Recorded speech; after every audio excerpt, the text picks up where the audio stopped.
अदालत की कार्रवाई शुरू की जाए। Thank you my lord. Your honour, कटघरे में खड़ा ये शख्स कोई साधु, महात्मा या सन्यासी नहीं है, बल्कि इस शहर का एक पेशेवर मुजरिम है, खूनी है, दरिंदा है, वहशी है। इस शख्स ने हमारे शहर के 4 नामी गिरामी लोगों की निर्मम हत्या की। जज साहब, इस शख्स ने जिन 4 लोगों को मौत के घाट उतारा, उसमें हमारे शहर के समाज सेवी और नेता बलवंत चौधरी, मुस्लिम धर्मगुरु मौलाना मकसूद अख्तर, ईसाई धर्मगुरु फादर माइकल डिसूजा और डीएसपी बलवीर सिंह की निर्मम हत्या की है। माय लॉर्ड, अगर हमारे शहर की पुलिस प्रशासन और कानून व्यवस्था अगर चाक चौबंद नहीं होती तो आज हमारे शहर में हर जगह सांप्रदायिक दंगे हो रहे होते, लोग एक दूसरे के खून के प्यासे बने होते, हर जगह खून की नदियां बह रही होती। जज साहब, इस अदालत में मेरी आपसे ये अपील है, ये दरख्वास्त है कि इस मुजरिम को सख्त से सख्त सजा मिलनी चाहिए, ताकि इसकी सजा को देखने के बाद कोई भी शख्स ऐसा गुनाह करने से डरे। That's all your honour. Thank you. Parshuram, तुम्हारा कोई वकील है? नहीं जज साहब, मैं अपना केस स्वयं लड़ूंगा। तुम्हें अपनी सफाई में कुछ कहना है? नहीं जज साहब, हमारा धर्म सिखाता है कि जो सच्चाई है उसके लिए सफाई नहीं देनी चाहिए। तो क्या तुम कबूल करते हो तुम्हारे ऊपर लगाए गए सारे आरोप सही हैं? तुमने जानबूझकर 4 का कत्ल किया है? जी जज साहब, मैं अपने आश्रम का एक सच्चा शिष्य और अपने गुरु की आज्ञा का पालन करने वाला एक सच्चा सेवक हूँ। मैंने गुरु से हमेशा सत्य बोलने की शपथ ली है, लिहाजा यहाँ भी सत्य बोलूंगा। मैंने उन 4 को पूरे होशो हवास में मृत्यु दंड दिया है। तब तो तुम ये भी जानते होगे कि इन गुनाहों की सजाए मौत होती है। अवश्य, मैंने ये अपराध किया है। आप निसंकोच मुझे मृत्यु दंड दे सकते हैं, लेकिन उसके पहले मैं अदालत से कुछ कहना चाहता हूँ। वो क्या है? जज साहब, मेरे द्वारा किए गए वध की सजा अगर सजाए मौत है तो मैं अदालत से ये निवेदन करता हूँ कि भारत में पढ़ाए जाने वाले सभी धर्म ग्रंथ, गीता, रामायण, बाइबल या कुरान, इन सारे धर्म ग्रंथों पर सख्ती से पाबंदी लगाई जाए। इन धर्म ग्रंथों की कहीं पर कोई शिक्षा नहीं दी जाए। तुम सारे धर्म ग्रंथों पर पाबंदी लगाने की बात कर रहे हो? क्यों? जज साहब, मैं गुरुकुल का पढ़ा लिखा एक विद्यार्थी हूं। सभी धर्म ग्रंथों को पढ़ा है मैंने, और इन 4 अपराधियों को इन्हीं धर्म ग्रंथों के आधार पर मैंने मृत्यु दंड दिया है।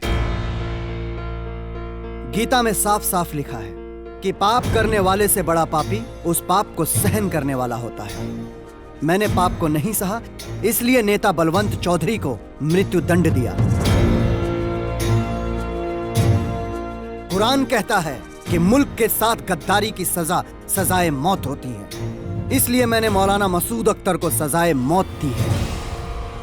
डीएसपी बलवीर सिंह ने अपने वतन और अपने फर्ज दोनों के साथ गद्दारी की, इसलिए मैंने उसे मृत्यु दंड दिया। इसका कोई ठोस सबूत और गवाह है तुम्हारे पास? सबूत है मेरी सच्चाई, गवाह है मेरी परवरिश। मैं तो एक हादसे में अपने परिवार से बिछड़ा हुआ एक अबोध बालक था, जिसे यह भी नहीं पता था कि वो कौन है, कहां से आया है, कहां जाना है। अपने परिवार से बिछड़कर मैं बेसहारा हो गया था। तभी गुरुकुल के एक स्वामी जी की नजर मुझ पर पड़ी।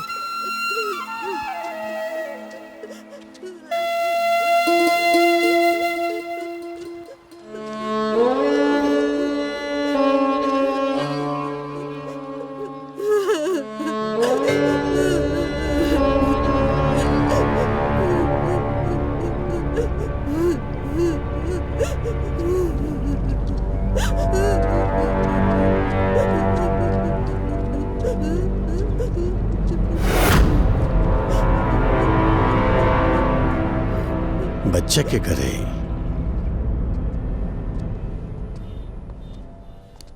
अरे प्रणाम स्वामी जी। आशीर्वाद आशीर्वाद। सुबह सुबह आपके दर्शन हो गए, दिन बड़ा अच्छा गुजरी। कहीं कैसे आगमन भइल? दरोगा जी, बच्चा हमरा घाट के किनारे रोवत बिलखत मिलल। अच्छा? शायद ही अपना माए बाबूजी से बिछड़ गिल बा। हम यह चाहता नहीं कि एक रिपोर्ट लिखी और एक माए बाबूजी के तलाश करी। रिपोर्ट तो हम लिख ले हब, लेकिन आपसे एक विनती है स्वामी जी। का? आप एकरा के अपने पास आश्रम में राखें। यहाँ चो लुटेरा आवत रहले, ई आपके पास वहाँ सुरक्षित रही। जब एकर माँ बाप मिल जाइए तो आपके खबर भेजवा दे।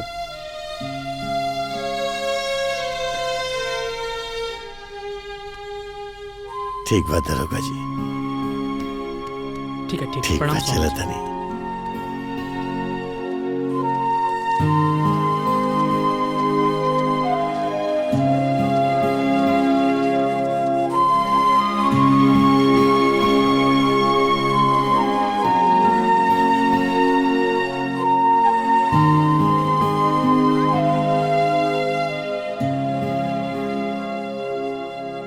ये कौन है स्वामी जी? पता नहीं खे, इनकर का नाम है स्वामी जी?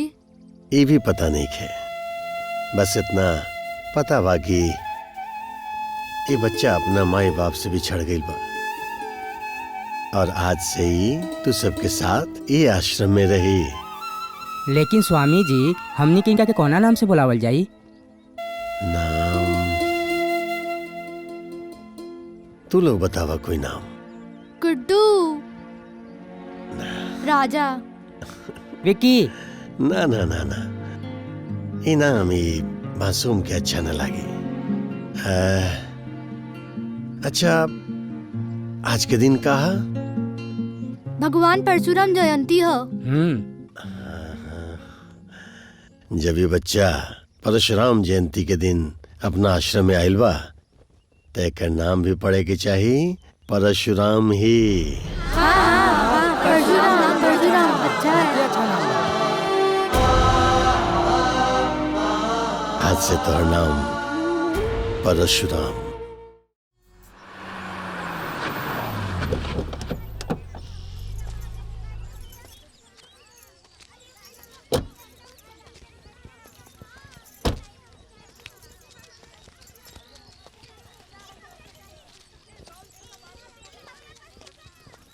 प्रणाम स्वामी जी। खुश रह, खुश रह, खुश रह। प्रणाम स्वामी जी। आशीर्वाद, आशीर्वाद।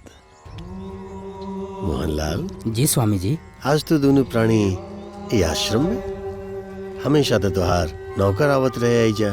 हाँ स्वामी जी, आज आपके आशीर्वाद लेवल हमरा खातिर बहुते जरूरी रहे। हमारा आशीर्वाद था हमेशा तो दोनों प्राणी के तोरा पूरा परिवार के साथ बा। आज ऐसे का विशेष बा? आज हमार पूरा परिवार हमेशा खातिर आगरा जा रहल बा, वही से नया बिजनेस चालू करब। लेकिन आश्रम खातिर सेवा राशि हर महीना टाइम पर पहुंच जाई।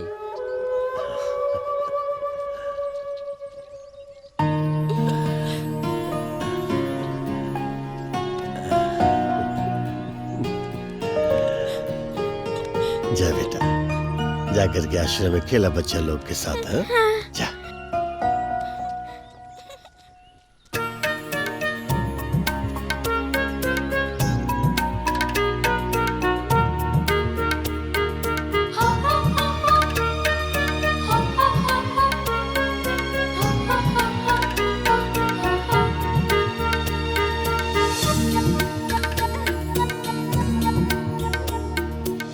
तू फिर आ गई लू। अब हमें बताओ तानी।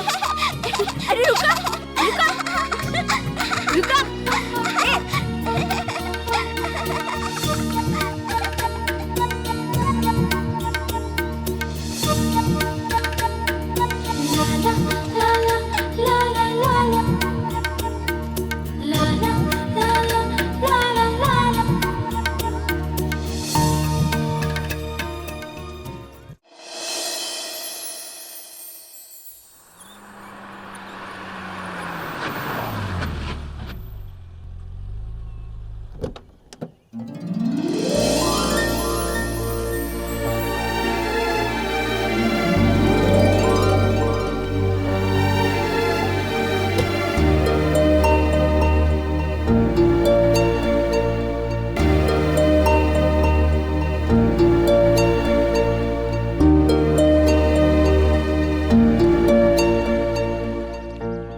प्रणाम। खुश रह बेटी, सदा सुखी रह। स्वामी जी, आपने मुझे पहचाना नहीं? मैं शिवानी सिंह, मोतीलाल सिंह की बेटी।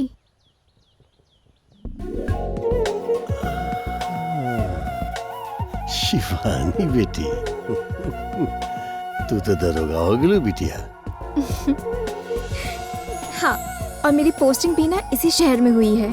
मम्मी पापा ने कहा था कि ड्यूटी ज्वाइन करने से पहले आपका आशीर्वाद जरूर से लें। तो रही पुलिस के वर्दी में देख करके आत्मा प्रसन्न हो गए हमार। लेकिन तार बाबूजी हमरा कभी न बतौले, हमेशा बात होते रहेला उनका से। क्योंकि मैंने उन्हें मना किया था। तू मना के ले रहलू का है? ताकि यहाँ आके आपको सरप्राइज दे सकूं। और घर में सब ठीक बा? का हाल बा मम्मी पापा के तार? सब ठीक है। वैसे स्वामी जी, परशुराम किधर है? अब वो भी तो बहुत बड़ा हो गया होगा ना? बड़ा ना बेटी, ओकरा योद्धा कहा योद्धा। धर्म शास्त्र के साथ साथ अब वो अस्त्र शस्त्र के भी शास्त्री हो गइल बा। अच्छा। और जब वो कसरत व्यायाम करेला ना तो लागेला कि साक्षात शिव तांडव कर रहल बाड़े।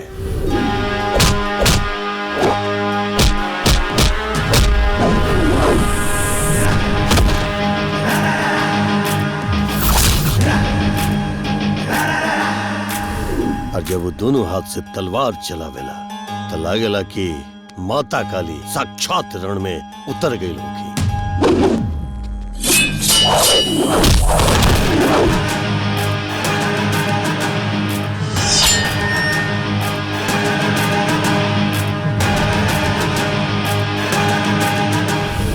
और जब धनुष और फरसा चलावेला तो लागेला कि रणचंडी असुरन के गर्दन काट रहल बाड़ी।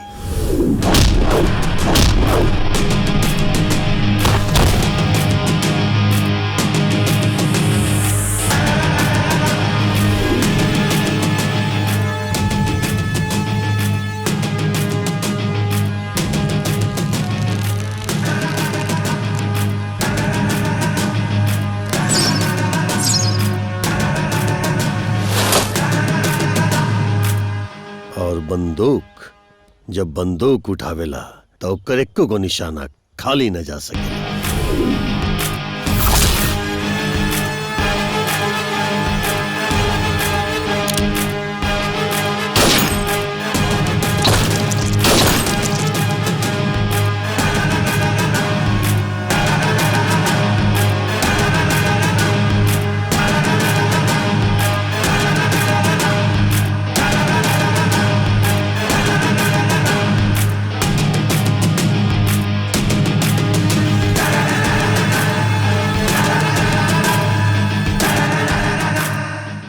अच्छा, लेकिन स्वामी जी आप जिसकी इतनी तारीफ कर रहे हैं वो है कहाँ?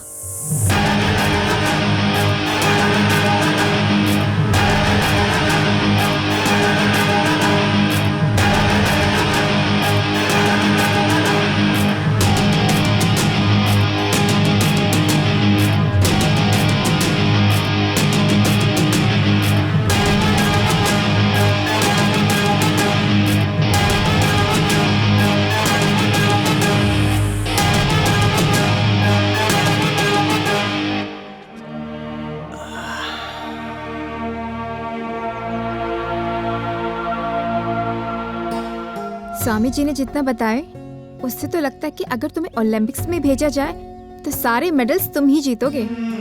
हमारी विद्या ये कला ओलंपिक के मेडल खातिर ना, आत्मरक्षा खातिर हवे। अब बेटा ये कौन बहस में पड़ गेला? परिचय करे एक दूसरा से। मालूम भाई के हुए? के बड़ी स्वामी जी? मोहनलाल जी के बिटिया रानी शिवानी बिटिया। शिवानी, हो ओ शिवानी जौन बचपन में हमरा के परेशान करत रहली, मुंह चिढ़ावत रहली। अब देखा कितना बड़ हो गई बड़ी, साक्षात पुलिस दरोगा। आ मालूम बा यही शहर में पोस्टिंग बाइन कर। अरे वाह, फिर तो बहुत अच्छी बात बा। रोज रोज स्वामी जी के दर्शन हो जाई। सच कहा, ये तो मेरा सौभाग्य है कि रोज स्वामी जी के दर्शन होंगे। हरि बोल।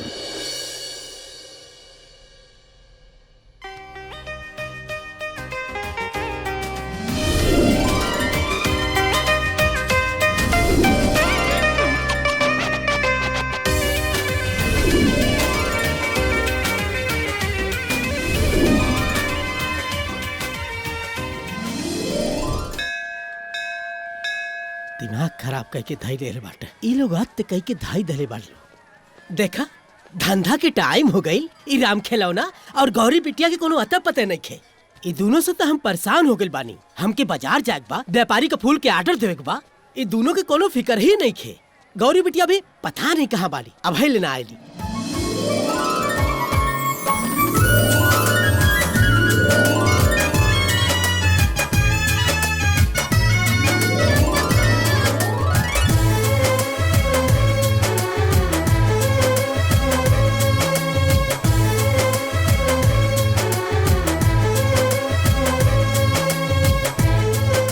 बाबूजी।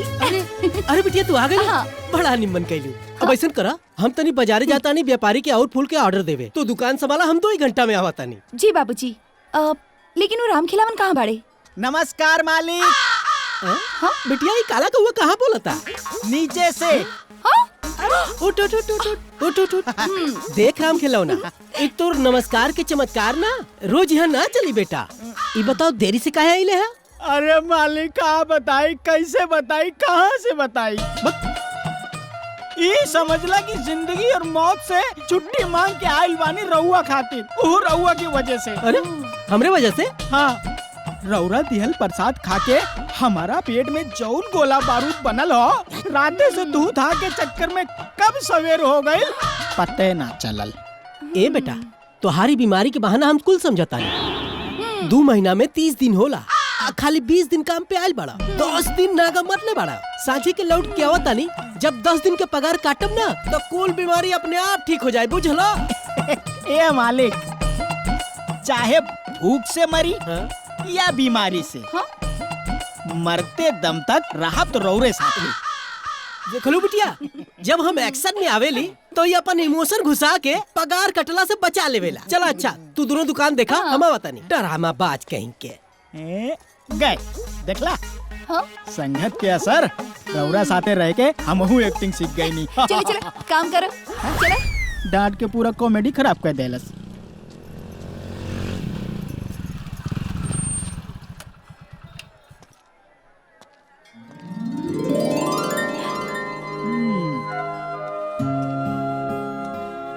ए गौरी, अपने मोहब्बत के अडौरी डाले ला तैयार हो जा। तोहार प्रेम पुजारी आवता। आज देखा ए प्रेम के पुजारी के हम अपन प्यार के प्रसादी कैसे देता नहीं। तू केतनो कोशिश कैला, लेकिन ई प्रेम पुजारी तोरे मोहब्बत के प्रसादी तो एकदम न चकी। लागल सर? हाँ, 100 रुपया। ठीक बा। ठीक। राधे राधे राम खिलावन। राधे राधे। पूजा के फूल तैयार बा? हाँ दा ना देव।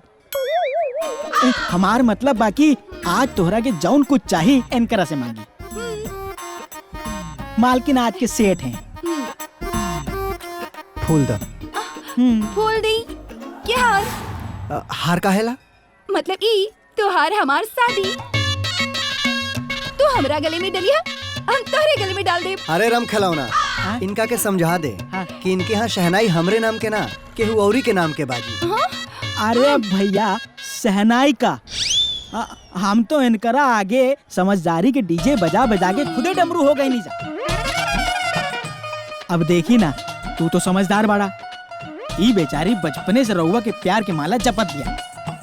अब तू यकरा गले में वरमाला डाल के जीवन साथी बना ला। हाँ हाँ चुपचाप फूल माला दे दे दे दे दे दे दे दे दे दे। राम राम हट छछुन्नर, न जाने कौने ग्रह नक्षत्र में पैदा भइल दिया। जब देखा तब लासा नियर चिपके लागे ले। हट। ला तो से कहला रानी है ना गौरी, ई ब्रह्मचारी तोरे इश्क के बीमारी के शिकार ना होई। तो ठीक कहला, हम सर धार गईली। इला अपन पैसा। तू उदास मत हो गौरी, तोरे भोले भंडारी के पटावे के और तरीका बा हमरे पास। का तरीका बा? लेकिन हाँ? ओकरा खातिर ऐसे लक्ष्मी जी के दर्शन करावे के पड़ी। तो के जितना पैसा चाहिए हम देवेला तैयार बानी। और तो कहब तो हम अपन बाबूजी से बोल के तोहर पगार भी बढ़वा देब। अरे वाह, मालिक से बोल के हमार पगार बढ़वा देबा? अरे तो हम एगो का तोहरा खातिर 1 दर्जन परशुराम पटवा देब। हमके एगो दर्जन ना, हमके इहे एक ही परशुराम चाहिए। हाँ तो ठीक बा, इन्हीं के बंटवा दे। पटवा दो। अब हाँ। बोले कैसे? तू दुकान देखा, हाँ हम तुहार सेटिंग लगा के आवा तानी। हाँ, जा जा जल्दी जा जा ना। अरे जा तानी। इतना घाई बा। हे, अरे भर गई। हाँ। राम खिलावन तू हाँ? यहाँ का करे आइल बड़ा? अब तोरा के ज्ञान देवे। हमरा के ज्ञान देवे? हाँ। अरे हमरा के ज्ञान देवे खातिर हमार गुरुजी बाड़े ना। अरे तो आर गुरुजी तोके रामायण महाभारत और वेद पुराण के ज्ञान देलन, लेकिन जौन ज्ञान हमरे लगे बा ऊ तोहार गुरुजी तोके कब्बो न दिए। ऐसन कौन ज्ञान बा भाई जौन तू दे सकेला हमार गुरुजी ना दे सकेले? प्रेम ग्रंथ के ज्ञान भैया, प्रेम ग्रंथ के ज्ञान। अरे हम तो कहा तानी ई धोती लुंगा और साधु संतोई छोड़ा और प्यार मोहब्बत के पैंट शर्ट पहन के प्रेम ग्रंथ के ज्ञान लेला। जैसे राधा किशन, जैसे लैला मजनू, हीर रांझा आपन नाम इतिहास के पन्ने में दर्ज करौले बा, वैसे तू आपन नाम दर्ज करवाला। हमके इतिहास के पन्ना में अपन नाम दर्ज करावला के कोनो शौक नहीं है, और हम गुरुजी के दिहल ज्ञान से खुश बानी। तू जा सकेला। तोहार गुरुजी ना जौन ज्ञान देले बाड़न उसे तोहार दिल ना पत्थर हो गइल बा। यही खातिर तू केहू के दुख तकलीफ प्यार मोहब्बत के कब्बो न समझ सकेला। ऐसन काहे कहत रहो? हम केकरा के दुख तकलीफ देले बानी? गौरी के जानता रहा, वो बेचारी तोहरा पावेला कितना तड़पेली है, दिनों रात खाली तोहरे सपना देखा दिया, और हमसे तो इहो कहला कि परशुराम अगर हमके ना मिलिए तो हम जहर खा के अपन जान दे दे और भूत बन के उनकर दिन के चैन रात के नींद कुल हराम कर दे। हाँ हम बुझ गए नहीं। हाँ तू एजा ज्ञान वाहक बन के ना हाँ गौरी के संदेश वाहक बन के आएगा। यहाँ न तोहरे चालाकी के चाबुक चली न गौरी के प्यार के दाल गली। हाँ। अब तू यहाँ से चल जा। भगवान तोहरा के ओहिंगा ने लंबाई कम दे लगा, मारब जमीनिया में धंस जाए। चल निकल यहाँ से, चल।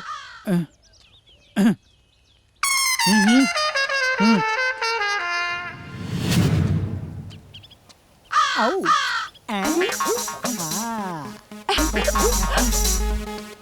गौरी, हाँ तोहार गोबर गणेश आवता। अब सुन, हाँ बोला। जैसे तोरा से कहनी है ना वैसे नाटक करिया, ठीक बा? हाँ ठीक बा। चल जल्दी से पेड़ पे चढ़ जा। अरे भैया बचा ला, भैया बचा ला भैया। अरे का भैया भइल बा बचा ला। अरे हमरा के कुछ ना भइल, हमरा मलकिन के। का भइल बा तोरा मलकिन के? अरे भैया पेड़ पे चढ़ल रही आम खाए खातिर, उतरेला जनते नहीं खे। अगर उनकरा कुछ हो गई तो हमार मालिक हमार पगार ना हमार गर्दन काट दिए। भैया बचा ला, भैया बचा ला। अरे भैया बचा ला हमके। पहले उठ, पहले झूठ नहीं कहना बोला। अरे भैया माई कसम, अगर हम झूठ बोली तो करिया कौआ हम ही के काटे। चल चला भैया, दा हमके दे दा, हमके दे दा। हाँ आवा भैया, आवा आवा आवा। अरे माई रे, तू देखा ऊपर, हुआ बचाओ। परशुराम, ओ परशुराम, बहुत डर लगता परशुराम, हम गिर जाए। परशुराम प्लीज हमके बचा ली, प्लीज परशुराम। अरे जब उतरे ना आवेला तो चढ़ला के कौन जरूरत रहल हा? ओ कहा ना आम खाए खातिर। आम खाए खातिर? बूढ़ पुरनिया बिल्कुल सही कहले बा कि चटना मन दुर्घटना करावेला। परशुराम हमके बहुत डर लगता, प्लीज प्लीज परशुराम हमके बचा ली।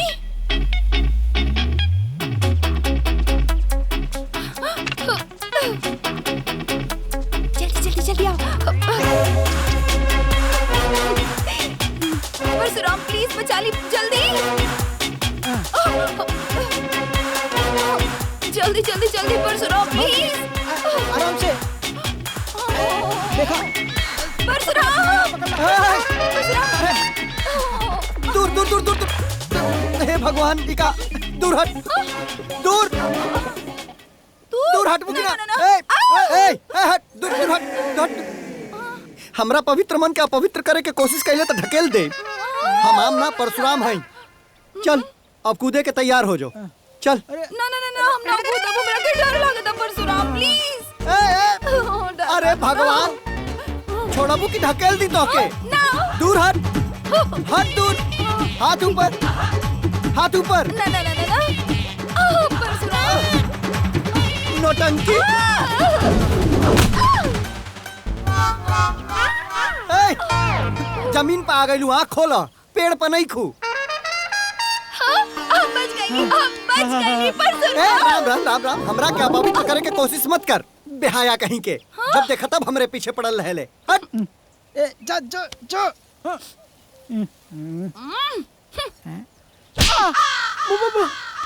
राम खिलावन, तू तो कहत रहला एकरा से सटप ते एकरे तन बदन में आग लग जाई, लेकिन एकरे अंदर से तो धुआं भी न उठल। तू चिंता मत कर गौरी, इनकरा में आग भी लागी और धुआं भी उठी। हमार ई फार्मूला फेल हो गल तो का बा, दूसरा वाला फार्मूला जरूर सक्सेसफुल हुई। सक्सेसफुल ना सक्सेसफुल होला।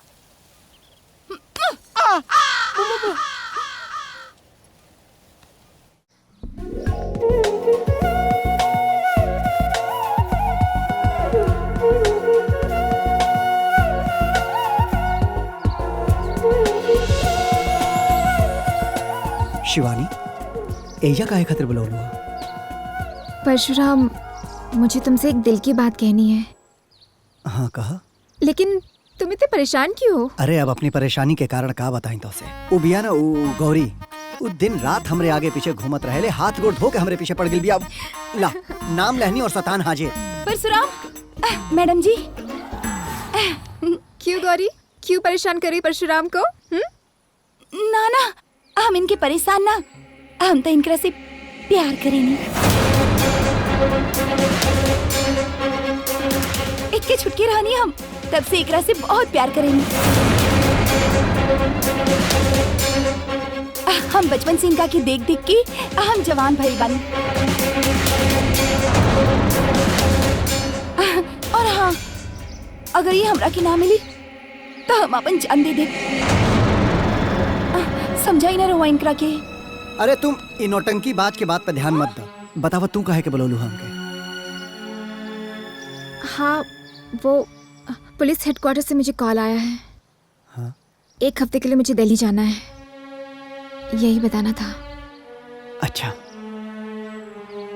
चलती हूँ। गौरी, परशुराम का ध्यान रखना।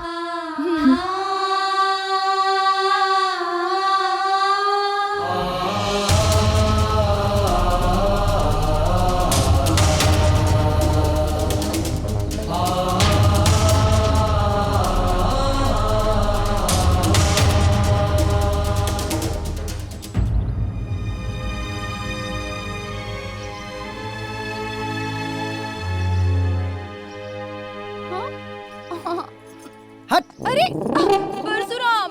अरे गंगा जी। फटाफट खाना लगावा, दुकान खोले के लेट होता भाई। है गंगा का भइल जी, खाली दुकाने और बिजनेस सुझेला का? राउर बेटी सयान हो गई बिया, ओकर शादी ब्याह की चिंता नहीं खे? अरे सोचे नहीं, बिटिया के बारे में दिन रात सोचे नहीं। देखा ना कितना भाग्यशाली बा हमार बिटिया। जब से पैदा भइल बिया, एक घर बन गई, दुकान खुल गई, धंधा रोजगार अच्छे से चलता। अरे लक्ष्मी बा हमार बिटिया, लक्ष्मी बा। व्यापारी ना, एगो बाप बन के सोची। राउर बेटी केहू और के घर के लक्ष्मी बिया, ब्याह के योग हो गई बिया, ओकर शादी ब्याह के बारे में सोची। सोचनी है गंगा, बहुत सोचनी है। बाकी जब बाप बन के सोचे नहीं ना, तो मन बहुत दुखी हो जाला। देखा तारू ना, एक घर कितना उजियार बा, सब ओकरे वजह से बा। कहे कि बिटिया लक्ष्मी ही ना, घर की रोशनी भी होली। सोने दिन बिटिया घर से विदा होकर चल जाए तो घर में चारों तरफ अंधेरा छा जाए। सोच के बहुत मन घबरा जाला, बहुत घबरा जाला। बेटी के इतना मोह बा तो कोनो ऐसन लड़का देखी जौन घर जमाई बन के एजे रह जाए। अरे गंगा, ए युग में ऐसा लड़का कहाँ मिली? बा हमरा नजर में एगो लड़का। केकर बात करता रू? उस स्वामी जी के शिष्य बाड़े ना, हाँ। परशुराम, उहे लड़का। अरे कहा बात करता रू? और गौरियो ओकरा के पसंद करे। अरे कहा बात करता रू गंगा? ये तो सोने पे सुहागा बा। सच में परशुराम बहुत संस्कारी लड़का बा, गुरुकुल में पढ़ल लिखल बा, स्वामी जी से शिक्षा दीक्षा ले बा। दरअसल परशुराम से निम्न लड़का अपन बेटी गौरी के मिल ही ना सकेला। हम मौका निकाल के स्वामी जी से मिला तानी और दोनों के शादी की बात करता नहीं। हाँ। अब खुश बाड़ू ना? हाँ। एक चुम्मा दे देना। अरे तू ना।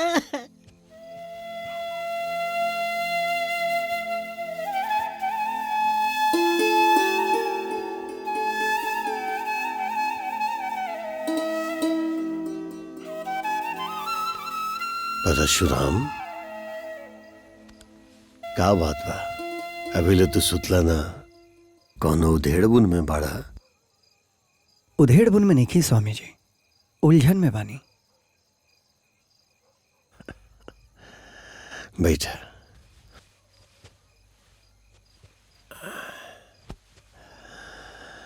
बताव, ऐसन कौन उलझन बा जे हमरा परशुराम के चंचलता छीन ले बा? गुरुजी, आज अखबार में लिखल रहा था कि देश के कुछ लोग देश के तुरल चाहता। ऐसन काहे गुरुजी? का ई देश वो लोगन के ना हा? बिल्कुल है। फिर काहे वो लोग देश के तुरे के बर्बाद करे के सपना देखा था लो? सपना नहीं के देखत, उनका के दिखावल जाता। कभी जात पात धर्म के नाम पर, तो कभी धन के लालच देके उनका के भटकावल जाता। लेकिन काहे गुरुजी? का वो लोग उनके धर्म ग्रंथ में देशभक्ति और देश के प्रति अपन कर्तव्य नहीं लिखल? बेटा, दुनिया के हर धर्म ग्रंथ में आपसी भाईचारा, प्रेम और शांति के बातें लिखल रहेला, तथा अपन देश के प्रति सेवा और वफादारी के ही शिक्षा दियल जाला। जानताड़ा का भगवान श्री राम अपना भाई लक्ष्मण के कहले कि जननी जन्मभूमिश्च स्वर्गादपि गरीयसी, अर्थात जननी जन्मभूमि स्वर्ग से भी श्रेष्ठ होला। और हर इंसान के अपना देश के प्रति कर्तव्य का होला मालूम बा? ना स्वामी जी। एक बार जापान में एक शिक्षक अपना विद्यार्थी से एक सवाल केले कि मान लो कि अगर भगवान बुद्ध ने इस देश पर आक्रमण कर दिया तो क्या करोगे तुम? सब विद्यार्थी चुप, कहे कि वो देश के भगवान बुद्ध रहले। पर एक विद्यार्थी हिम्मत करके अपन सीना चौड़ा करके खड़ा भइल और बोलस कि अगर भगवान बुद्ध ने ऐसा किया तो सबसे पहले भगवान बुद्ध की सारी प्रतिमाओं को पिघलाकर उससे गोली बनाऊंगा और वो गोली सबसे पहले भगवान बुद्ध के सीने में उतारूंगा। कहा वो अपना भगवान के बारे में ऐसन बात कहलस? हाँ बेटा, देश प्रेम और भक्ति माता पिता के तथा परमात्मा के प्रेम और भक्ति से भी उच्चतम होला, महान होला। माता पिता के कर्ज तक चुकावल जा सकेला, लेकिन अपन देश के माटी के कर्ज कभी कोई जीवन भर न चुका पाई। बुझला? जी स्वामी जी। अब तो सोच जा। हाँ? जी।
हिंदुस्तान जिंदाबाद! हिंदुस्तान जिंदाबाद! हिंदुस्तान जिंदाबाद, हिंदुस्तान जिंदाबाद, हिंदुस्तान जिंदाबाद। जावेद मीर नाम है मेरा, और जावेद मीर के सामने हिंदुस्तान जिंदाबाद का नारा लगा रहा था। उसे नहीं पता कि मैं जिंदाबाद हिंदुस्तान को मुर्दाबाद हिंदुस्तान बनाना चाहता हूं।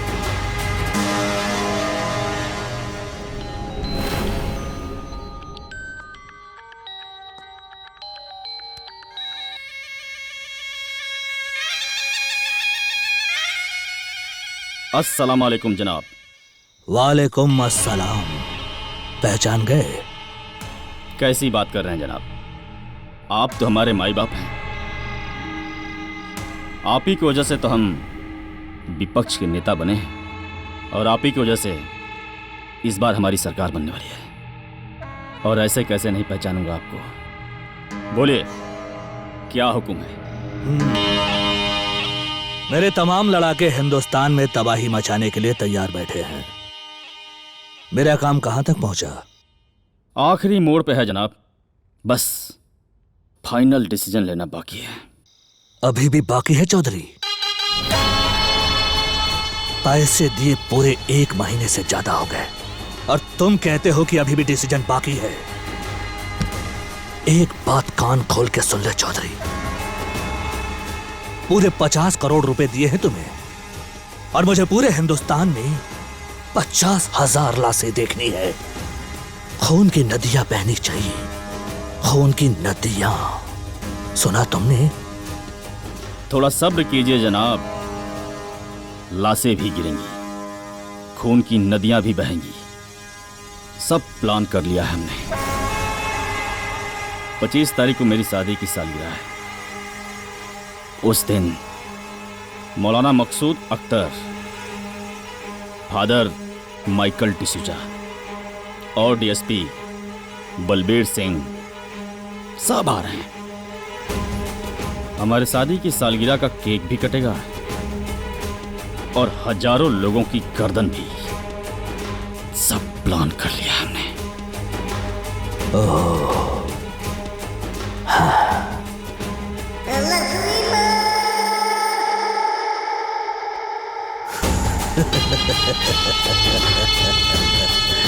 इन्हें तो शायद हिंदुस्तान की पब्लिक की तरह मुझे भी बेवकूफ समझता है। शायद उसे ये पता नहीं कि मैं अपने पैरों तले आईना रख के आसमान का गुरूर भी कुचल देता हूं।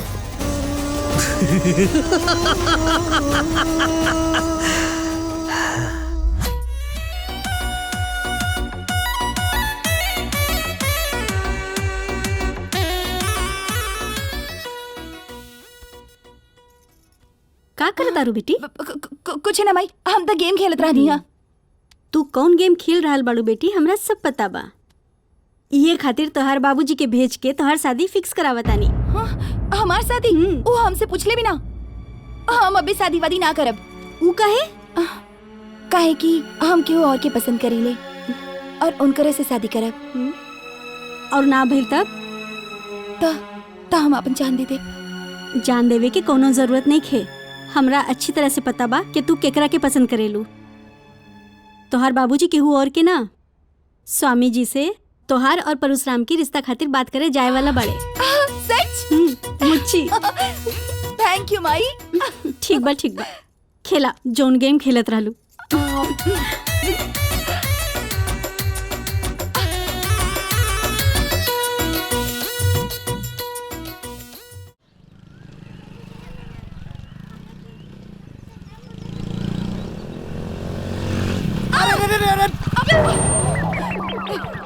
ऐसे केहू गाड़ी के सामने आवेला का? ब्रेक फेल हो जाई तब? तोहरे हाथे हमरा के मुक्ति मिल जाई। हमेशा पगलन वाली बात करेलू। हटा हमरा सामने से, हमके जाए के बा। सामने तो अब हम तोहरे ऐसे ही जिंदगी भर खड़ा रहब। का मतलब बा तोहार? मतलब ई कि हमार बाबूजी स्वामी जी से तोहार और हमार ब्याह के बात करे वाला बाड़न। ब्याहे के बात और हमसे? अरे हम ब्रह्मचारी हैं, कोनो प्रेम पुजारी ना। बियाह शादी लड़की मेहरारू से हमार दूर दूर तक कोनो संबंध नहीं है। हटा हमरा आगे से, हमरा के जाए के बाद। अरे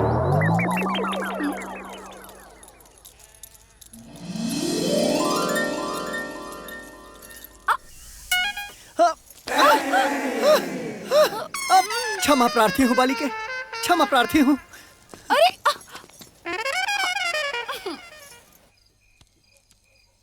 स्वामी जी, आपके आज्ञा होके तो एगो सवाल पूछल चाहता नहीं। का पूछे? स्वामी जी, का इंसान के उत्पत्ति सिर्फ एकरा खातिर भइल बा कि वो अपन नाम बना सके, धन दौलत कमा सके और परिवार पैदा कर सके?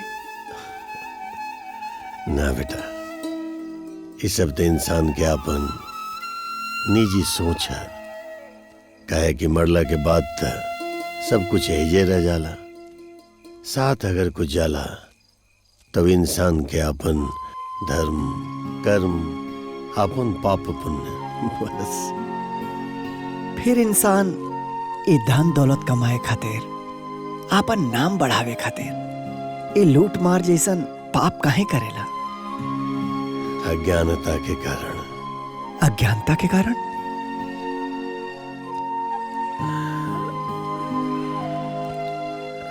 हाँ बेटा, कहे कि इंसान के स्वयं नहीं के मालूम कि वो का हुए और काहे खातिर ही धरती पे आयल बड़े। काहे खातिर आयल बा स्वामी जी? ईश्वर अंश, जीव अविनाशी, इंसान परमात्मा के ही अंश है और परमात्मा आत्मा स्वरूप हर मानव शरीर में विराजमान रहेले। इंसान अपन ज्ञान भक्ति और प्रेम के मार्ग से हर पल ईश्वर के पावे के कोशिश करे खातिर ये धरती पर आइल बा। ज्ञान भक्ति और प्रेम अपना आपके जान ले हल ज्ञान है, परमात्मा के पाले हल भक्ति है और परमात्मा से हर पल जुड़ल रहल प्रेम है। परमात्मा तक पहुंचे के दो मार्ग है, एक तो संन्यास आश्रम, दूसरा गृहस्थ आश्रम। ये दोनों में उत्तम आश्रम कौन है? गृहस्थ आश्रम। कहे कि संन्यास आश्रम में तो हर मोह माया त्याग के परमात्मा के पावे के कोशिश कई जाला, लेकिन गृहस्थ आश्रम में हर मोह माया के बीच में रह करके परमात्मा के पावे के कोशिश करे के पड़ेला, जौना में इंसान के अपन ज्ञान इंद्रियां और कर्म इंद्रियां के उपयोग करे के पड़ेला। स्वामी जी, हमरा के कौन मार्ग चुने के चाहिए? बेटा, परमात्मा तो स्वयं तो हर जीवन एक खुली किताब के जैसे लिख देले बाड़न। बचपन से ही परिवार से दूर करके जाति पाति के भेदभाव से तहरा दूर कर देलन। एक आश्रम में तहरा पालन पोषण करा के ये सन्यास के चोला पहना देलन। तहार जीवन था ज्ञान के प्रचार और धर्म के रक्षा खातिर ही बनल बा। गृहस्थ आश्रम में तो अपना परिवार के परवरिश आदमी कर सकेला, लेकिन संन्यास आश्रम में एक सच्चा सन्यासी पूरे समाज के कल्याण कर सकेले। रउआ सही कहा था नहीं स्वामी जी, हम ज्ञान मार्ग से ही समाज और देश की रक्षा करब।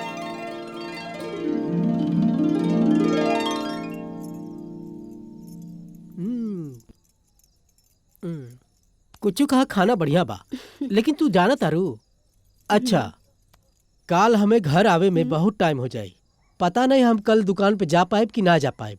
यही खातिर कल दुकान बंद रखब। उ काहे? अरे तोहके ना मालूम, कल बलवंत चौधरी के घरे सालगिरह के सजावट करे जाए के बा। तू तो जनता बाड़ू कितना टाइम लगा ला सब सजावट वजावट कैले में। हम राम खिलौनों के लेके जाए, काहे से कि वह बहुत काम हो कि हम अकेले कब तक करब। अब लेके जाए साथ ही में। अच्छा जी, उ सब तो ठीक बा, बाकी स्वामी जी से बात भइल के ना? अरे भाई देखा, काम धंधा के चक्कर में भूला गई एकदम। हम जानत रही इहे होई। रउआ एकदम भुलक्कड़ बानी। अरे पागल, तू टेंशन मत ला, मुआ से काम करा के हम जाब स्वामी जी से मिलब और हम उन दोनों के रिश्ता के पक्का कह के आई। देखा तू देखिया।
जनाब, आप यहाँ अचानक बिना बताए हुए?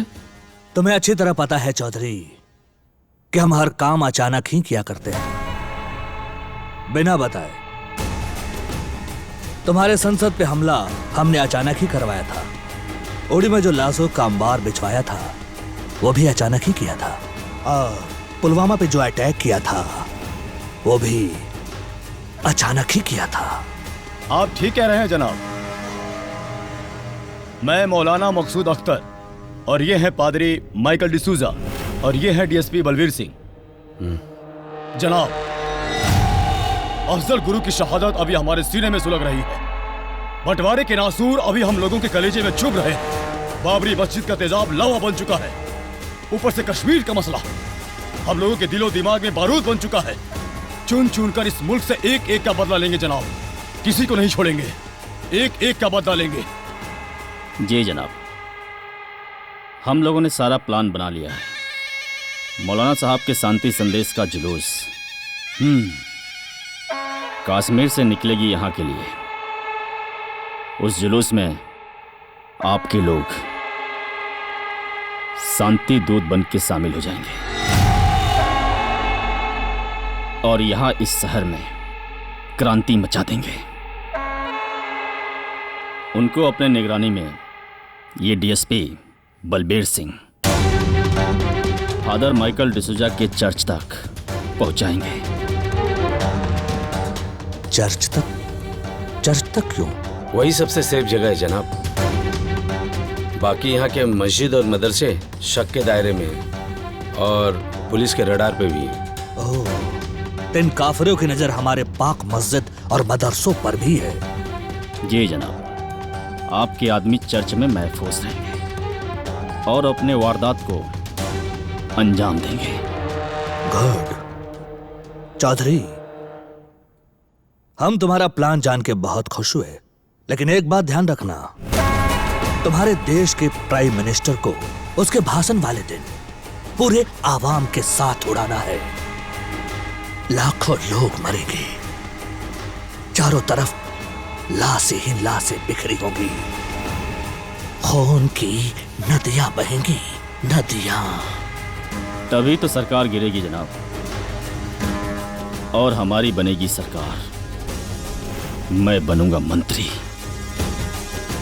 और मैं डीएसपी से एसपी।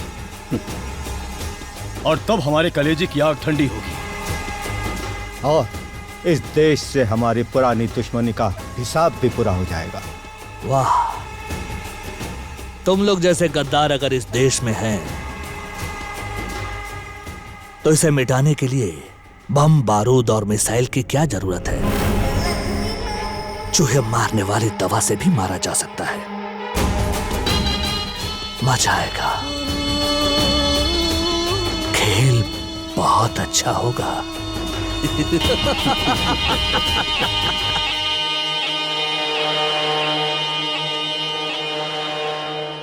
ए, क्या करता रे?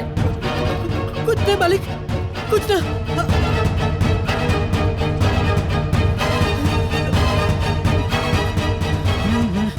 हे राम खिलावन, अरे चल भाग। अरे चल भाग, रास्ते में बतावा थानी। अरे कुछ बताई बा।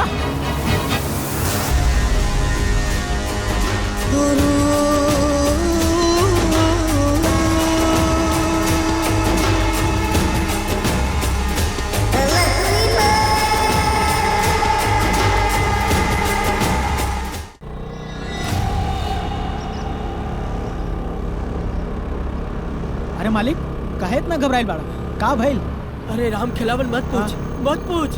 अपन देश में ही देश के गद्दार छुपल बाड़े रे। अच्छा, मौलवी, पादरी और डीएसपी पाकिस्तान से कोनो एगो आतंकवादी आइल बा, ओकरा साथे मिलके ई सब सीरियल ब्लास्ट करावे वाला बाड़न। और सारा प्लान इन लोगन के ई मोबाइल में ना रिकॉर्ड कर लेले बानी। चला जल्दी से कमिश्नर ऑफिस ई मोबाइल वाला वीडियो उनकरा के दिखावे के बा। चला चला जल्दी चला, रुकिया ना कहीं रास्ते पे।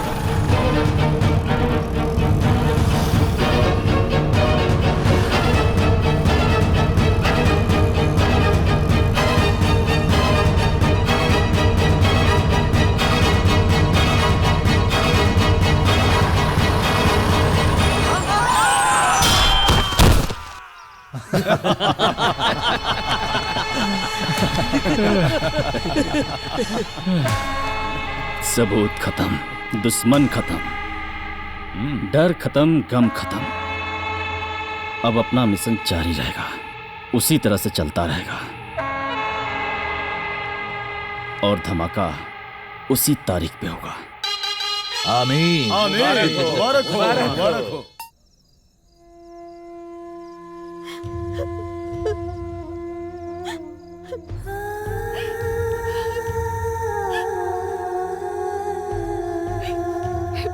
ए मालिक, चाहे भूख से मरी या बीमारी से, मरते दम तक राहत तो रौरे साथी।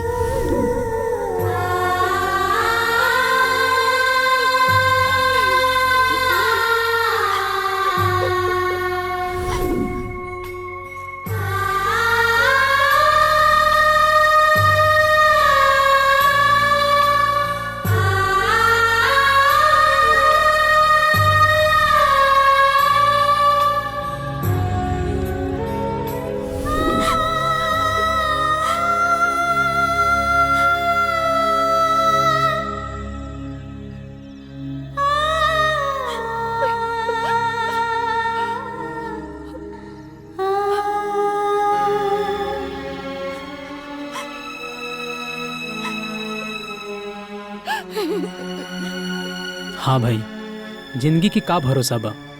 काले हासत करत हमसे मिले रहेला और आज बाइक एक्सीडेंट में इनकर मौत हो गई। हाँ भाई, ठीके कहा तारा। जिंदगी को कोनो भरोसा नहीं खे कि कब केकर कहाँ मौत हो जाई, केहू के नहीं खे पता। परशुराम जी बेटा, ये लोगन के अंतिम संस्कार की तैयारी कर। जी स्वामी जी।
मतलब हमार बाबूजी के एक्सीडेंट ना भइल, हत्या भइल बा, हत्या।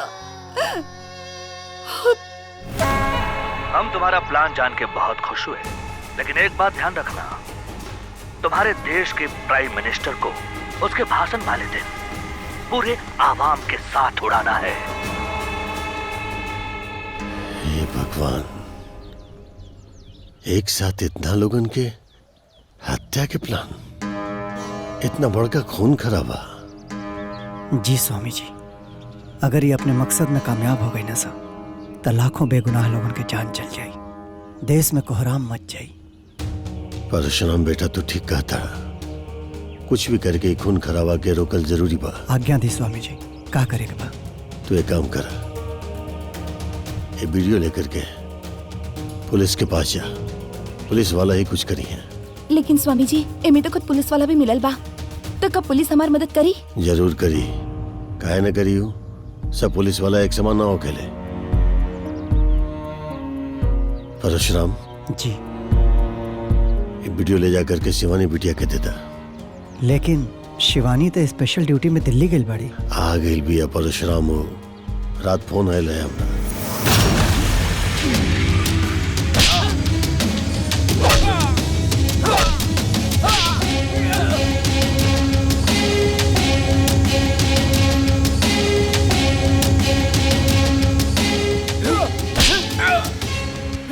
सच बता दे, वरना जान से जाए बे तू। क्या हुआ, जुबान खोला या नहीं? गल से मार रहा हूं मैडम, लेकिन इसने जुबान अभी तक नहीं खोला है। तो इतनी जहमत उठाने की क्या जरूरत है? हमेशा के लिए जुबान बंद कर देते हैं। क्या मतलब? समझा नहीं मैडम। इसकी रिपोर्ट तो नहीं लिखी है ना? नहीं मैडम। ये वही है ना जो असला और ड्रग्स के साथ मिला था? जी मैडम। तो ठीक है, एक गोली मारते हैं और ड्रग्स के साथ एनकाउंटर का नाम दे देते हैं। ना ना मैडम, गोली मत मारी मैडम, हम रुआ के सब सही बता दें मैडम। आश्रम से कुछ लोग आए, स्वामी जी ने भेजा है। आश्रम से? जी मैडम। बयान लो इसका, और झूठ बोले ना तो मुझे बताना। ठीक है मैडम। यह तू काम पहले कौ दे ले रहते ना, तब तू इतना ना पिटाइते।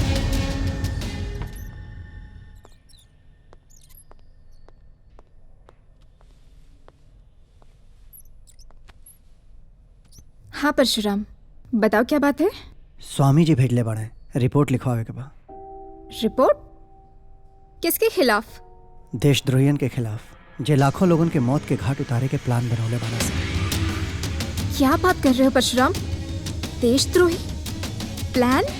कौन है ये लोग? खुदे देख ला।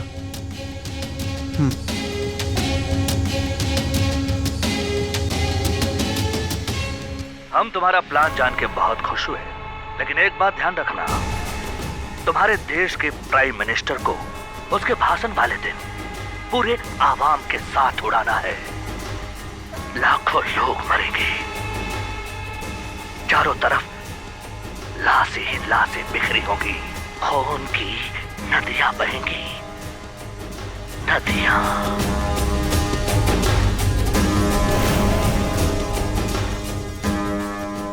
देख ललू, एमे एगो पुलिस वाला भी शामिल बा। दरअसल गौरी के पिताजी मरला से पहले ही वीडियो गौरी के भेज देले रहले। हमके तो लगा था कि गौरी के पिताजी का एक्सीडेंट ना, बल्कि ये वीडियो के चक्कर में हत्या भइल रहे। तुम ठीक कह रहे हो परशुराम, इस मिशन को कैसे भी करके रोकना ही होगा। सारे गुनहगारों का पर्दाफाश करना होगा, वरना अनर्थ हो जाएगा। मैं तुरंत एक्शन लेती हूँ, तुम ये वीडियो मुझे दो, मैं जल्दी कार्रवाई करती हूँ। तो कार्रवाई शुरू करो, रिपोर्ट लिखा, जरूरत पड़ी तो ये वीडियो लेके हम कोर्ट में आए। कोर्ट? क्यों परशुराम, तुम्हें मुझ पे यकीन नहीं? ऐसा बात नहीं है शिवानी, दरअसल स्वामी जी के यह आदेश बा। ठीक है।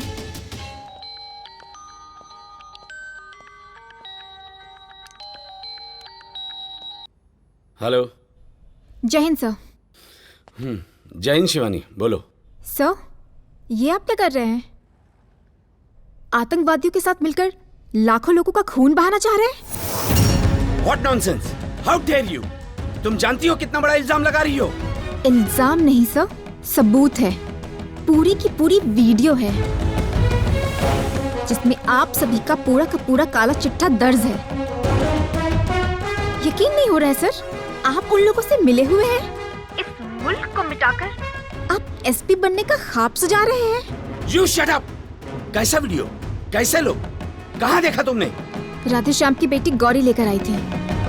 स्वामी जी ने आश्रम से परशुराम के साथ भेजा था। अरे मूर्ख, हो सकता है ये वीडियो कोई एडिटेड भी हो।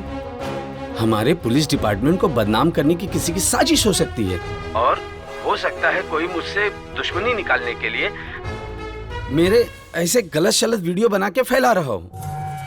सुनो शिवानी, तुम एक काम करो, गौरी और परशुराम को समझाओ कि ये वीडियो किसी को न दिखाए। पहले मैं इस वीडियो की सच्चाई जानना चाहता हूँ, और अगर तुम्हारी बात में जरा सी भी सच्चाई हुई तो मैं अपराधियों पे तुम्हारे साथ में कार्रवाई करूंगा। ओके सर, मैं बात करती हूँ।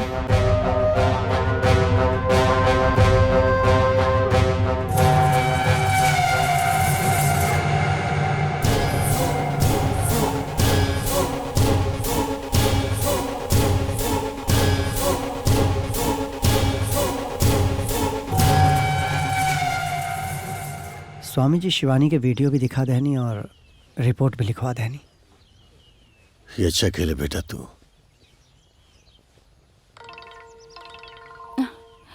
हेलो, मैं शिवानी बोल रही हूँ। परशुराम से बात करवाइए, बहुत अर्जेंट है। हाँ 1 मिनट शिवानी। परशुराम, शिवानी के फोन है, तोरा से बात करे चाहती है। हाँ शिवानी,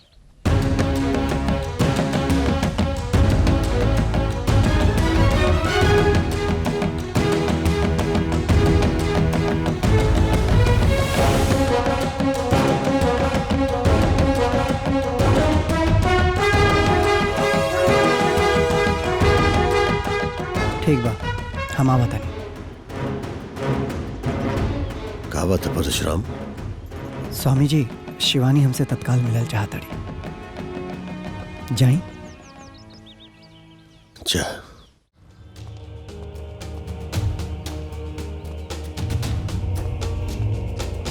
शिवानी,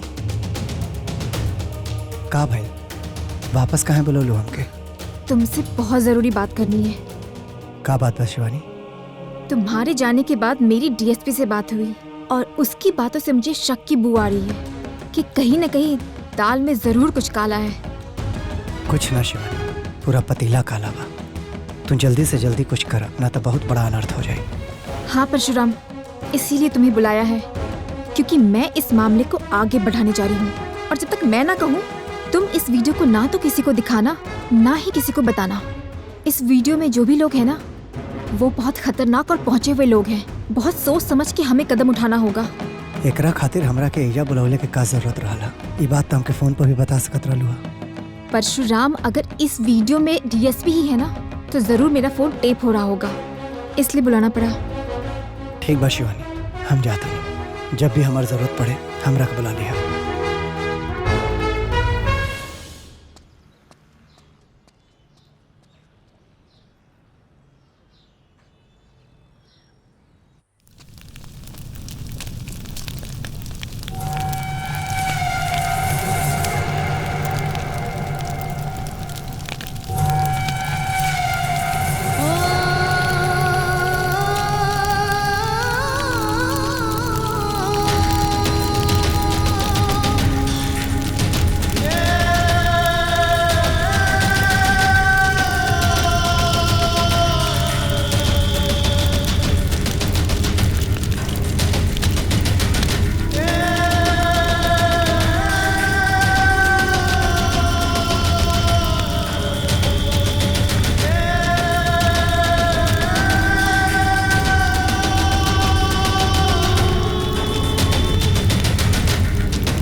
गुरुजी! परशुराम, परशुराम, गुरुजी, गुरुजी, गुरुजी, गुरुजी, गुरुजी, गुरुजी, गुरुजी, कुल कैसे हो गए गुरुजी? क्या कहला सिकोल? परशुराम, मौलाना हारू डीएसपी अल्लाह जब वीडियो रहे थे वो वीडियो की वजह से बहुत पहले गौरी बिटिया और माही के उठा के ले गई।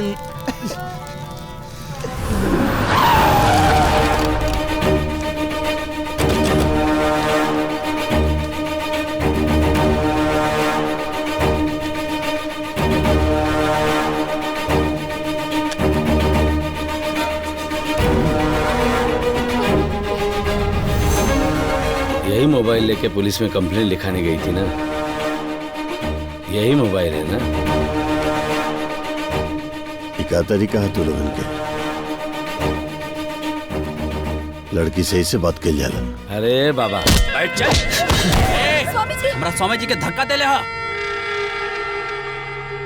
माफी मांग लेना तो दंड मिली। अच्छा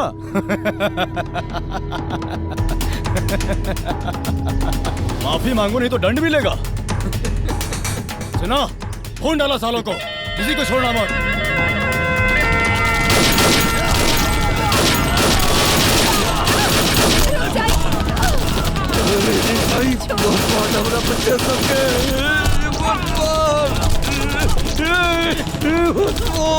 पाखंडी, ले जा इसको इस्माइल, ले जा। पाखंडी,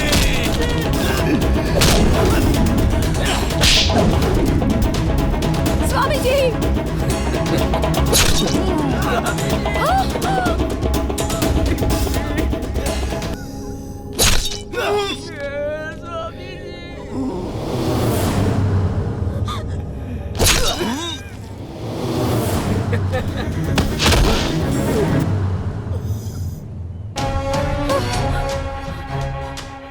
अरे मकसूद भाई इधर आइए, ये मोबाइल लीजिए और ये दोनों है ना, इन दोनों को अड्डे पे ले जाओ, मैं नेताजी को भेजता हूँ। और हाँ, जाने के पहले यहाँ एक भी सबूत नहीं बचना चाहिए, पूरे में आग लगा देना। कोई नहीं बचेगा। ठीक है, जाओ।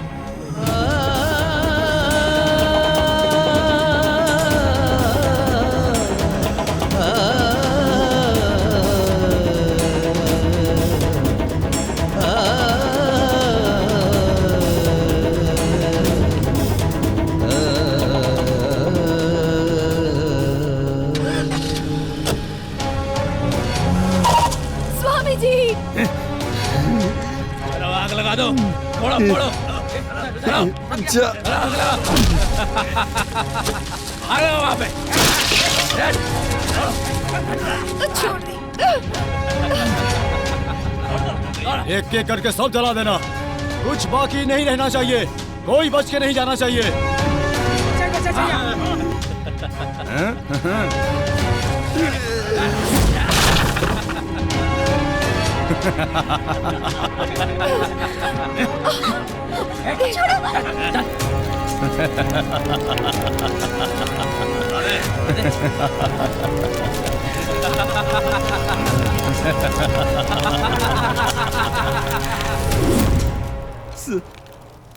सब खत्म हो गई। लगा बोलूं बगिया के उजाड़ के रख देना सब, कुल सब एक एक फूल के कुचल देना। इतना सपना रहा कि हम अपना उत्तराधिकारी तो के बनाए सब सपना। हमरा कोनो उत्तराधिकारी नहीं के बने के गुरुजी, हमरा के बस आपके आशीर्वाद चाहिए। देख, वादा कर हमरा से। हाँ गुरुजी, कोनो भी हालत में ना कोई बिटिया के हुरक से सबसे बचाइए। हाँ बचाई। हमारी देश के उन लोग के हाथ में जावा दिया बेटा, जा दिया। गुरुजी, हमरा के अनाथ बना के मत जा गुरुजी। बेटा बेटा हमरा चीता के भूखा गिरी तू ही दिया। गुरुजी, गुरुजी, गुरुजी।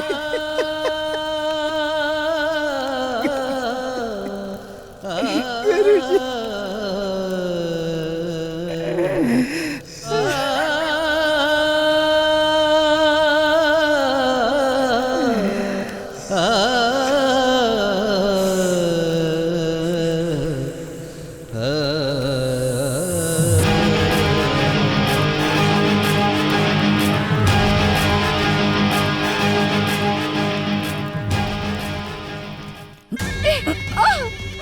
देख लड़की, मोबाइल का पासवर्ड चुपचाप बता दे, ना तो तोर और तोरे महतारी का वो हाल करब कि शर्म भी शर्म से शर्मिंदा हो जाए।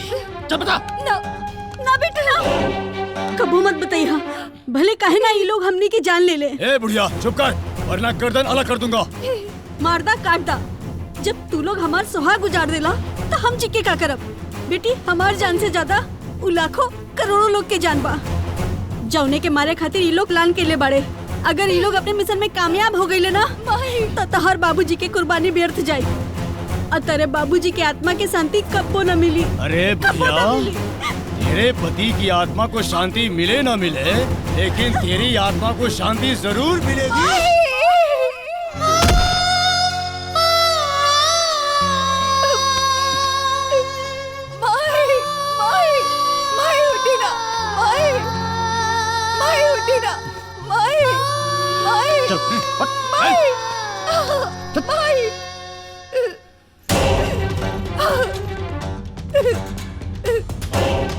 देख ले ना, हैं? तोर महतारी तोर बाबूजी के पास पहुंचेली। अगर ते अपन इज्जत और जान बचावल चाहत ले तो पासवर्ड बता दे, न तो हमार पालतू कुत्ता तो के बूटी बूटी नोच के खा लिया। बलवंत चौधरी, हम अपन देश और देशवासियों के बचावे खातिर जिस्म तक अपन जान तक कुर्बान करे खातिर तैयार बानी। अरे चौधरी साहब, ये लड़की ऐसे नहीं मानेगी, क्योंकि इसके ऊपर देशभक्ति का भूत सवार है। पहले इसका भूत उतारना पड़ेगा, उसके बाद ये लड़की खुद ब खुद पासवर्ड बताएगी। सही कहा तला मौलाना साहब, लात के भूत बात से ना मानिए साहब।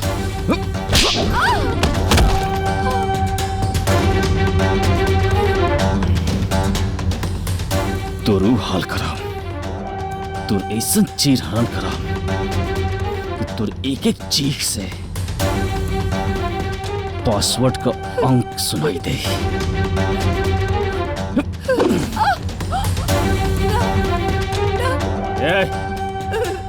देखत का बाला से नोच ढाला से करा के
गुरुकुल का ये शिष्य है,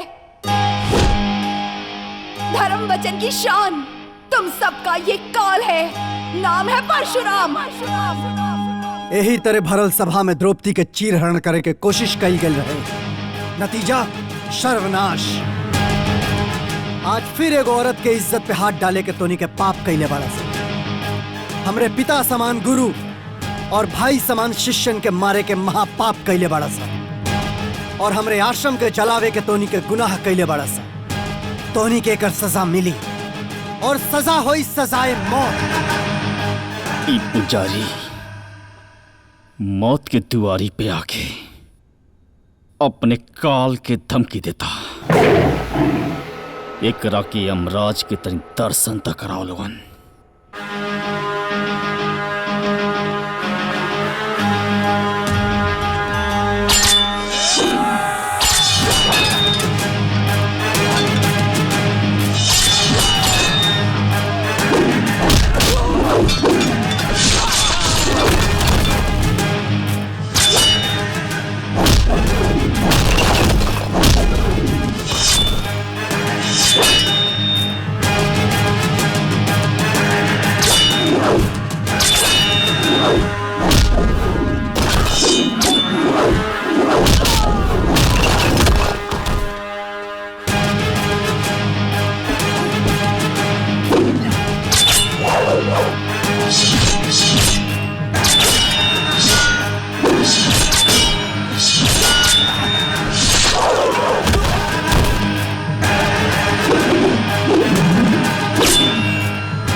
रणधीरों का हो, ये देश क्रांति के वीरों का जाबाज हिंद रणधीरों का। ये आज का भारत है भैया, मिट्टी में उसे मिला देंगे। तेरी ईंट से ईंट बजा देंगे, तेरी ईंट से ईंट बजा देंगे।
चिता की राख भी ठंडी हो गई है परशुराम।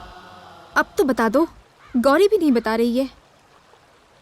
ये सब किसने किया, कैसे हुआ?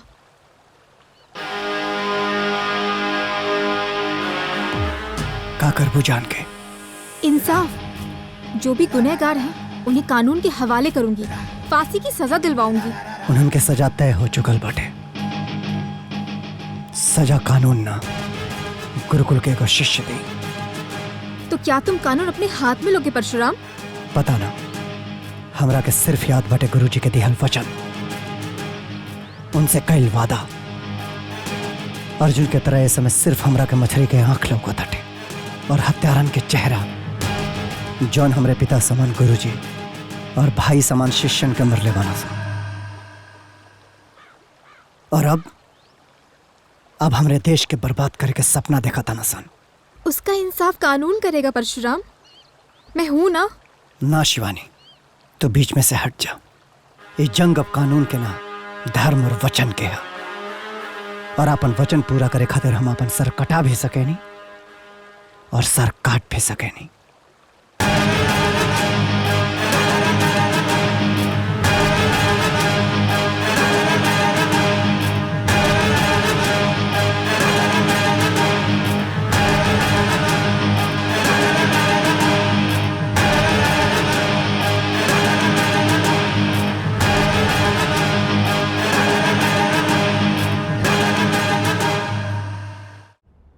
You shut up nonsense! तुम जानती हो तुम क्या कह रही हो? जानती हूँ तभी कह रही हूँ सर। वीडियो देखने के बाद पहला कॉल आपको किया था, आपको बताया था मैंने। क्या हुआ? 16 शिष्यों के साथ स्वामी जी की हत्या हुई है। पूरा आश्रम जलाकर खाक किया गया है। मुझे पता है, इसलिए मैंने इसकी इंक्वायरी भी शुरू कर दी।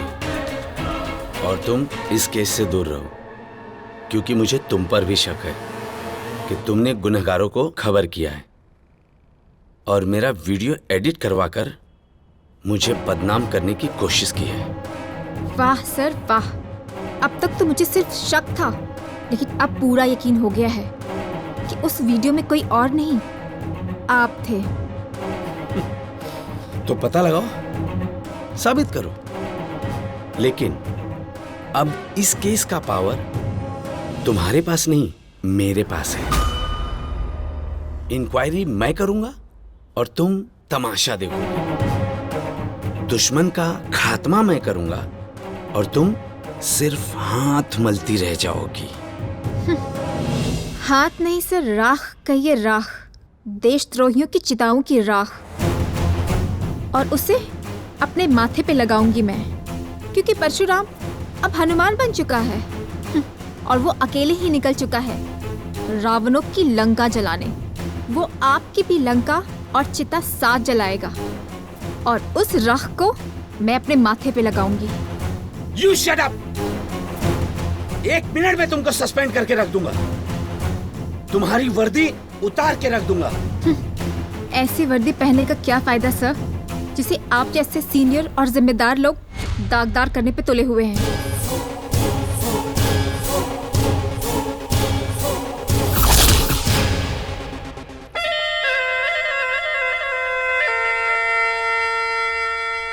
अस्सलाम वालेकुम।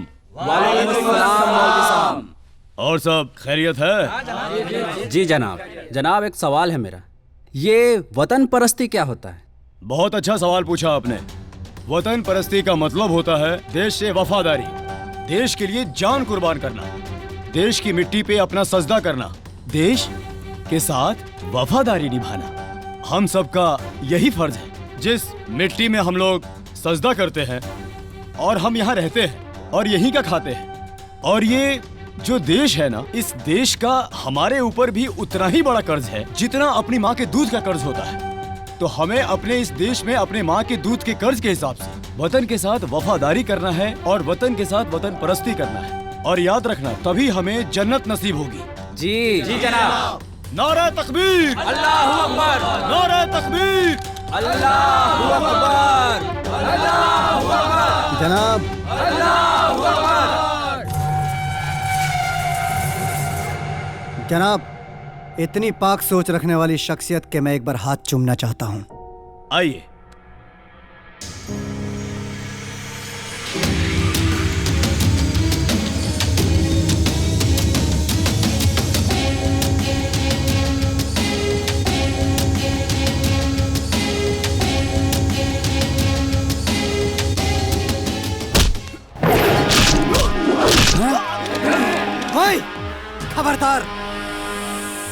हथियार नीचे कर दो, वरना तुम्हारे मौलाना साहब की खोपड़ी खोल दूंगा। कौन हो तुम?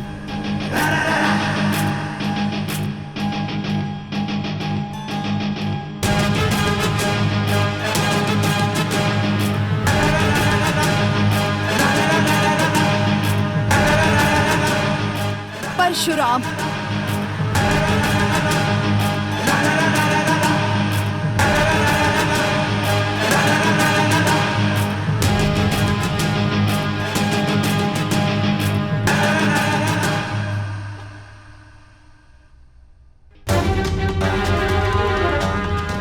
हमें हिंदुस्तान को कब्रिस्तान बनाना है, भारत के टुकड़े टुकड़े करने हैं। हमारा मिशन है भारत की बर्बादी, तबाही। दुनिया के नक्शे से भारत का हमेशा हमेशा के लिए नामो निशान मिटा देना है। नारे तकबीर, नारे तकबीर, नारे तकबीर।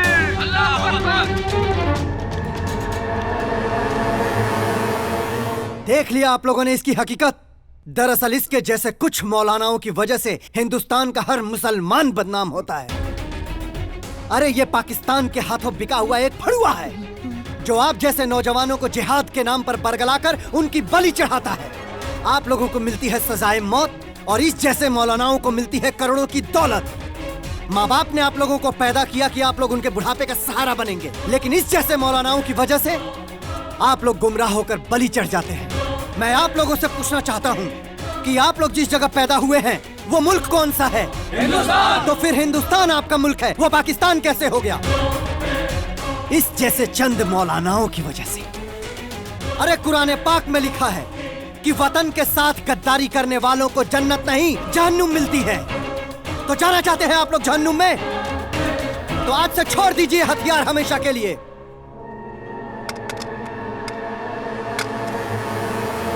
मुझे आप लोगों से कोई गिले शिकवे नहीं है, ना आप लोग बुरे हैं। आप जैसे अच्छे लोगों को बुरा बनाते हैं इन जैसे कुछ मौलाना। ना हिंदू बुरा है, ना मुसलमान बुरा है। मजहब के नाम पे जो इंसानों को बांटे वो इंसान बुरा है।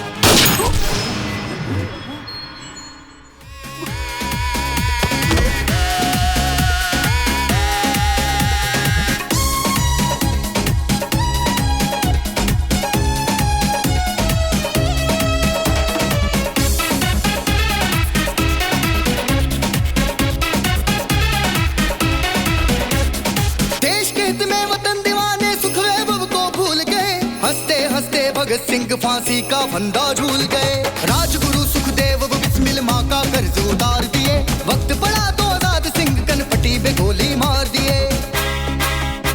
मंगल पांडे कलकत्ता में भिड़ गए ब्रिटिश की सत्ता में। बन के दरिंदे आएंगे तो जिंदा उन्हें जला देंगे। तेरी ईंट से ईंट बजा देंगे, तेरी ईंट से ईंट बजा देंगे। फादर, ग्रेवयार्ड में आपसे कोई मिलना चाहता है इस वक्त? हाँ, यस फादर। ओके।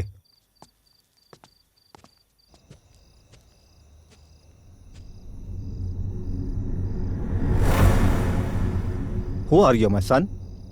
कौन हो तुम? अपराधी। क्या चाहते हो?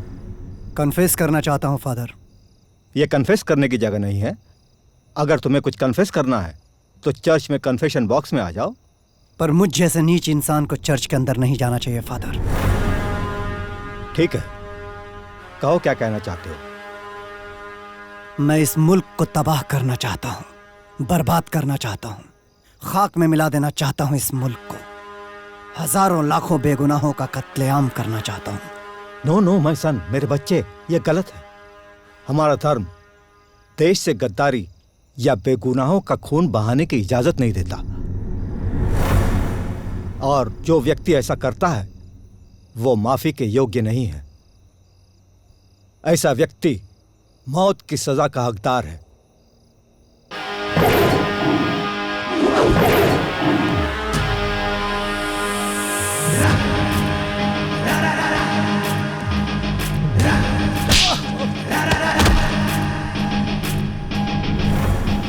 इस कंट्री को फिर से गुलाम बनाऊंगा। इसी कंट्री में रहकर दीमक की तरह खोखला कर दूंगा।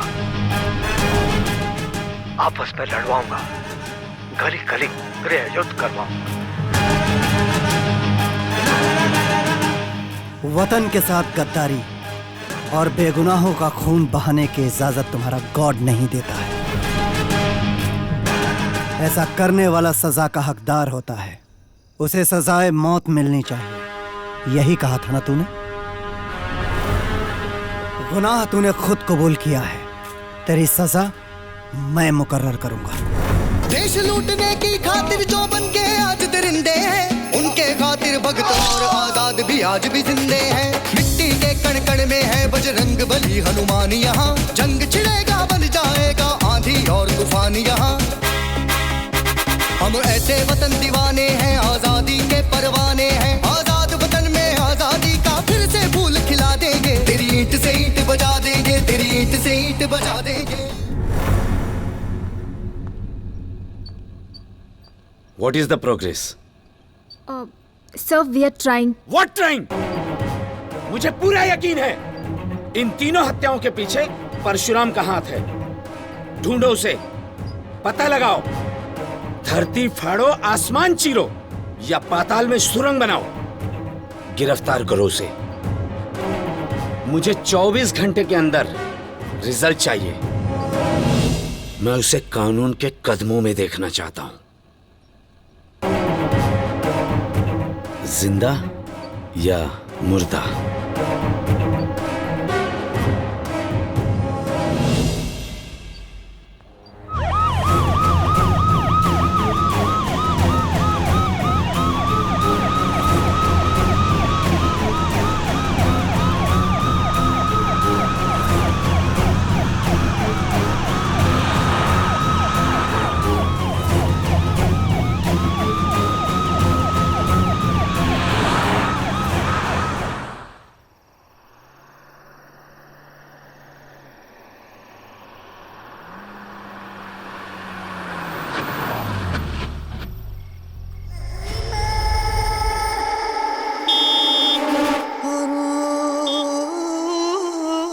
बाहर निकल, चल।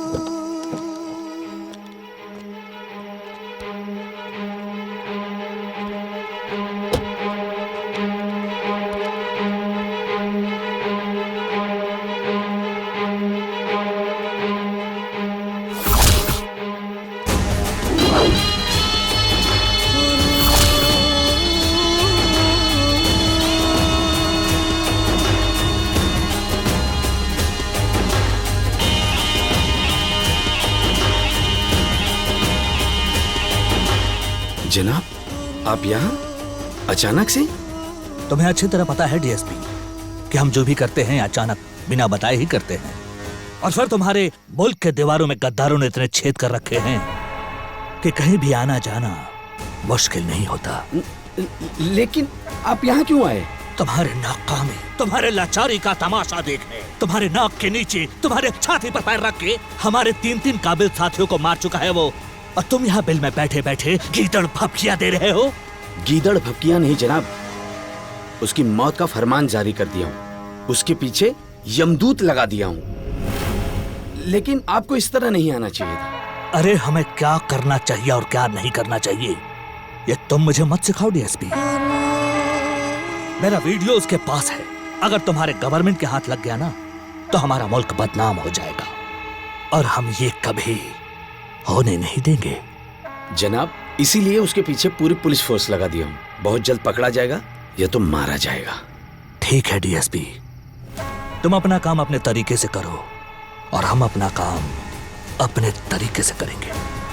और हाँ, हम तुमसे बस ये कहने आए थे कि अपने पुलिस फोर्स से कह देना कि हमारे आदमियों को ना रोकेंगे और ना ही टोकेंगे। ठीक है जनाब, बोल दूंगा।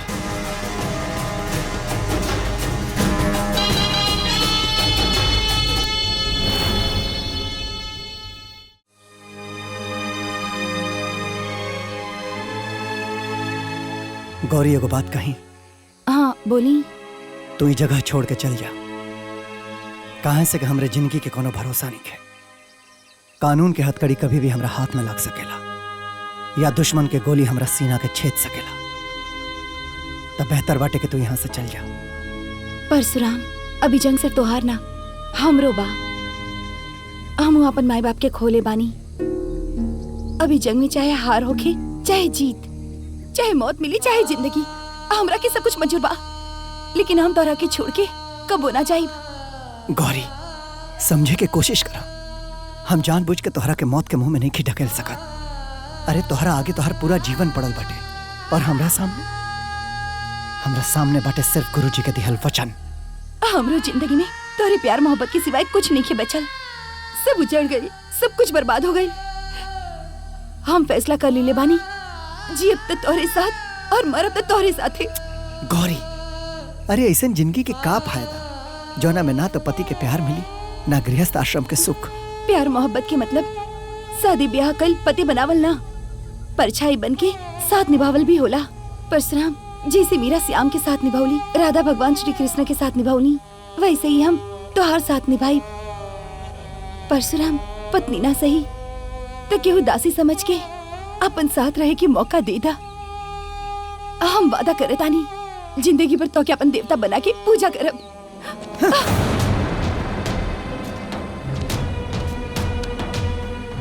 जो ना इंसान के तू देवता समझता ना, वो देवता ना अब सगुनी है। जो ना के ना तो माई बाप के साथ मिलल, ना पिता समान गुरु के आशीष। हमार बदनसीबी कहीं तोहरे जीवन का अभिशाप न बन जाओ गौरी। यही से कहा तानी तू यहाँ से चल जा। ना परशुराम ना, हम ना जाइब।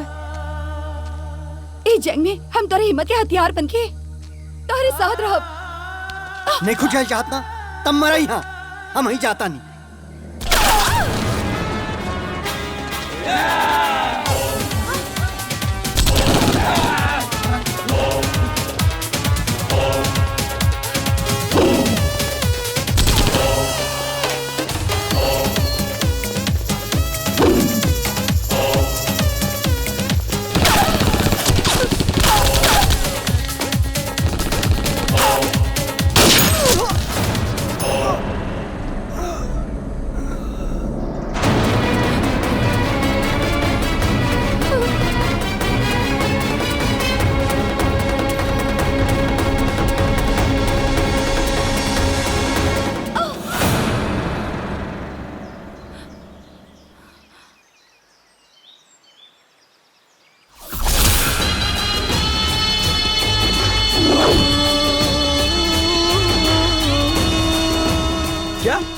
पकड़ लिया आपने?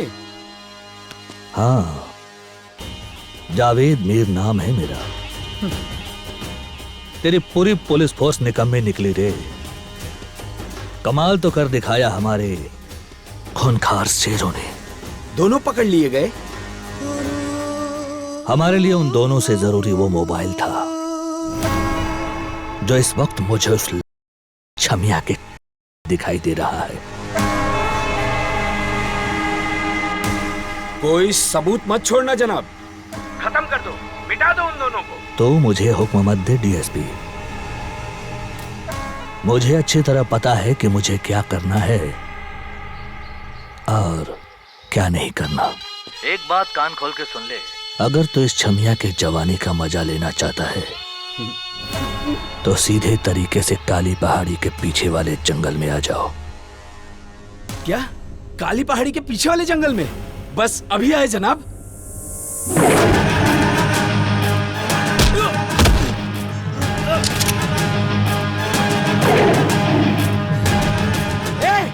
आओ जल्दी सब।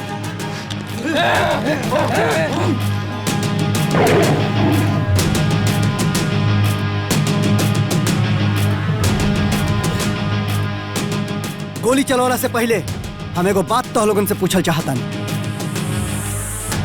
खाकी वर्दी हमन के वतन के शान है। याद कर जा कि वर्दी पहिरत घरी का कसम खैले रहला जा।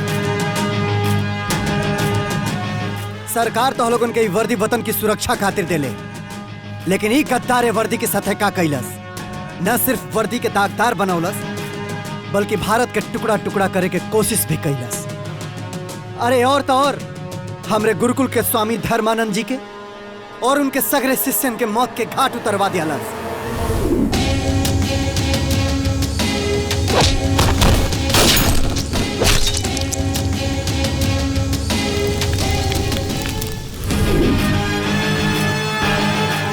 हमरे नजर में एक गद्दार के जियाला के कौनो हक नहीं है।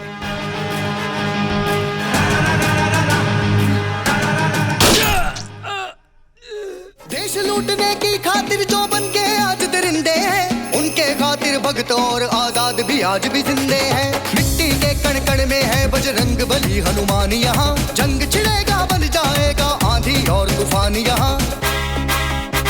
हम ऐसे वतन दीवाने हैं, आजादी के परवाने हैं। आजाद वतन में आजादी का फिर से फूल खिला देंगे। तेरी ईंट से ईंट बजा देंगे, तेरी ईंट से ईंट बजा देंगे।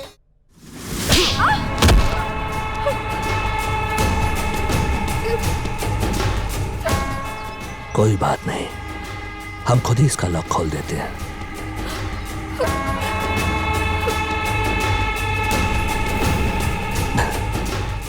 देखा हम कितने एक्सपर्ट लोग हैं। लॉक हो या सरहद बहुत आसानी से तोड़ देते हैं।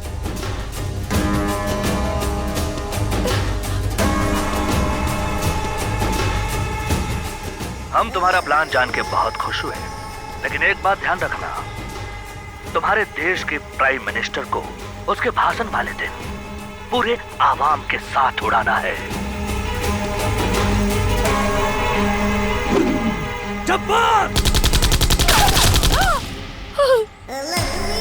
जनाब इसका क्या करें? सर कलम कर दो इसका।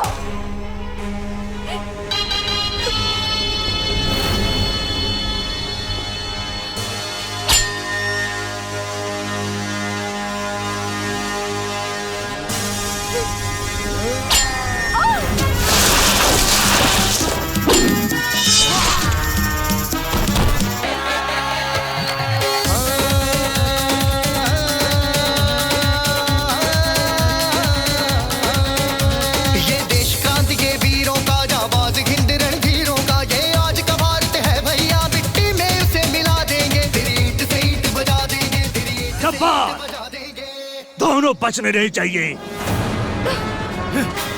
गौरी ही जाओ, तू यही जा रही हो जब तक हम ना कहीं बाहर मत आइयो। परशुराम बहुत कुछ खो चुकल बानी, अब तो नहीं के खो सकत। आप अपन ख्याल रखिए।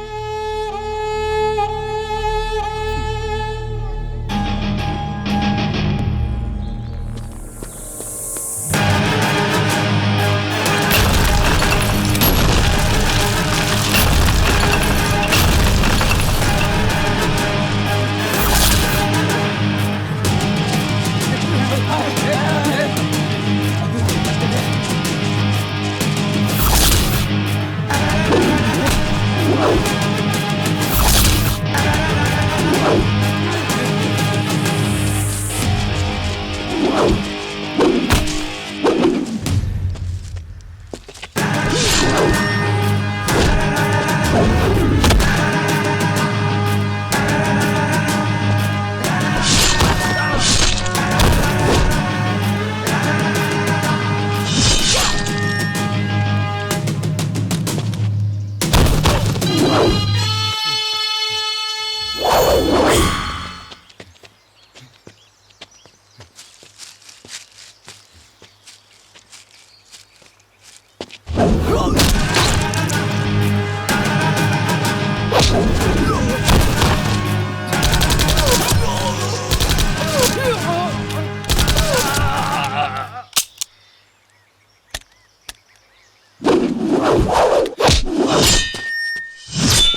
यही हाथ से हमरा गौरी के छोले रहले है ना।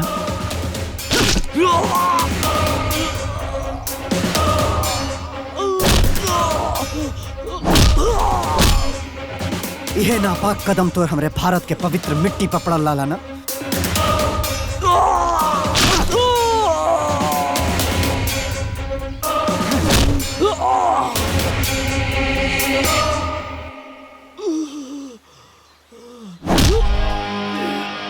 तू क्या मिटाएगा हमारे हिंदुस्तान को? अमर हमारी कहानी है। तू जैसे 1000 आतंकवादियों पर भारी सिर्फ एक हिंदुस्तानी है। वंदे मातरम, मातरम।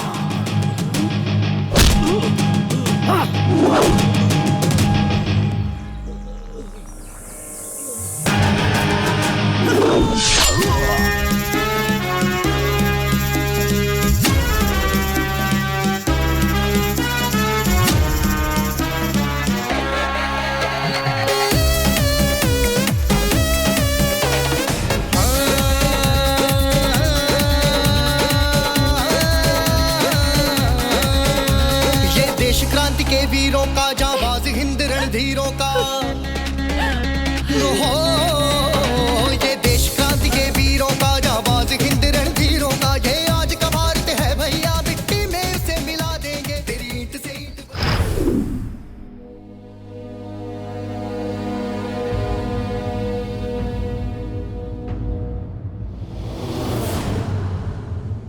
मैं चाहता तो सबको मारने के बाद भाग भी जाता जज साहब, लेकिन मैंने ऐसा नहीं किया, बल्कि इंस्पेक्टर शिवानी के पास जाकर मैंने स्वयं को उनके हवाले कर दिया और आज आपके सामने खड़ा हूं। फैसला आपके हाथ में है। कानून के दोनों पलड़ों में एक और न्याय है और एक और धर्म। अदालत के फैसले सिर्फ बातों और कहानियों से नहीं, बल्कि सबूतों और गवाहों के आधार पर होते हैं।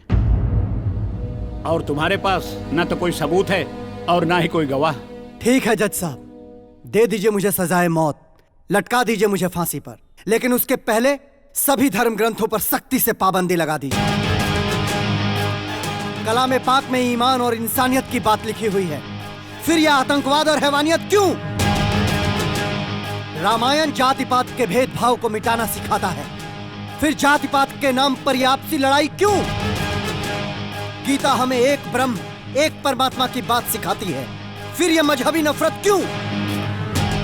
बाइबल सदा प्रेम और शांति की बात सिखाती है, फिर समाज में अशांति और हथियार बनाने की क्रांति क्यों? जज साहब, जब इतने महान और पूजनीय ग्रंथों पर यह समाज अमल ही नहीं करता है, यह समाज उन ग्रंथों को मानता ही नहीं है, तो उन ग्रंथों पर पाबंदी लगा दीजिए, या यह मान लीजिए कि इन ग्रंथों को आधार बनाकर मैंने जो कुछ भी किया वो न्याय और धर्म संगत है। तुमने जो कुछ भी कहा वो अदालत ने सुना, पर ऐसा भी तो हो सकता है तुम धर्म और ग्रंथ का सहारा लेकर बचना चाहते हो। क्या सबूत है तुम्हारे पास? जो तुमने 4 लोगों को मारा है वो गुनहगार थे। जज साहब, अदालत को सबूत चाहिए ना, मैं लेकर आई हूँ सबूत।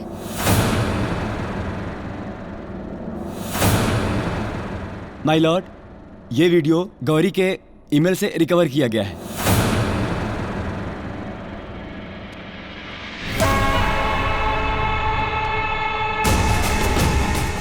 हम तुम्हारा प्लान जान के बहुत खुश हुए। तुम्हारे देश के प्राइम मिनिस्टर को उसके भाषण वाले दिन पूरे आवाम के साथ उड़ाना है। ओह माय गॉड, इतनी बड़ी साजिश। अदालत सबसे पहले इस लड़की को और साइबर सेल के लोगों का धन्यवाद करना चाहती है। परशुराम, ये सत्य है कि हर धर्म ग्रंथ इंसान को अच्छी बात सिखाता है और अच्छी राह पर चलने के लिए कहता है। लिहाजा ये अदालत तुम्हारा भी धन्यवाद करना चाहती है, जो तुमने धर्म ग्रंथों के आधार पर हिंदुस्तान में होने वाली इतनी बड़ी तबाही से बचाया। तुमने उन लोगों को मारा है जो अपराधी थे और उन्हें सजा मिलनी ही चाहिए थी। क्योंकि परशुराम ने कानून अपने हाथ में लेने की गुस्ताखी की है, इसलिए अदालत इनको 1 महीने की सजा सुनाती है।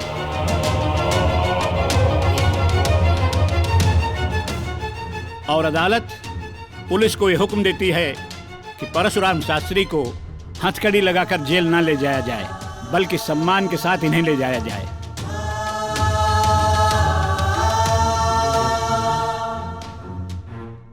द कोर्ट इज अर्जन।